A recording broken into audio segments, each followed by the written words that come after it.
வார ராசி பலன். ரிஷபம். கிரக அமைப்புகள். ராசிஸ்தானத்தில் சுக்கிரனும் குடும்பஸ்தானத்தில் குருவும் சுகஸ்தானத்தில் கேதுவும் சந்திரனும் தொழில் ஸ்தானத்தில் ராகுவும் லாபஸ்தானத்தில் சனியும் செவ்வாயும் போகஸ்தானத்தில் சூரியனும் புதனும் இருக்கின்றார்கள். சந்திரன் இந்த வாரம் சிம்மம், கன்னி, துலாம் மற்றும் விருச்சிக ராசியில் சஞ்சாரம் செய்ய இருக்கின்றார். பலன்கள். குடும்ப உறுப்பினர்களின் ஒத்துழைப்புகள் மேம்படும்.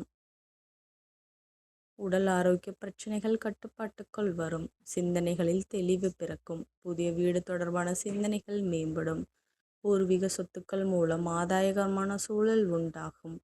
பொழுதுபோக்கு விஷயங்களில் ஆர்வம் ஏற்படும். இலக்கியத்துறையில் மேன்மை ஏற்படும். கடன் சார்ந்த உதவிகள் சாதகமாக அமையும்.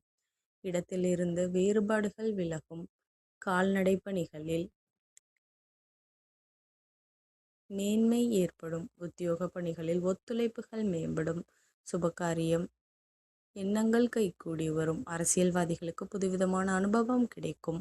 பூர்வீக சொத்துக்கள் வழியில் அனுகூலமான சூழல் உண்டாகும். வழிபாடு. அர்த்தநாதீஸ்வரரை வழிபட தம்பதிகளுக்குள் புரிதல் உண்டாகும். நன்றி கலந்த வாழ்த்துக்கள். இந்த மாதிரி ராசி பலனுக்கே சேனலை சப்ஸ்கிரைப் பண்ணி வச்சுக்கோங்க.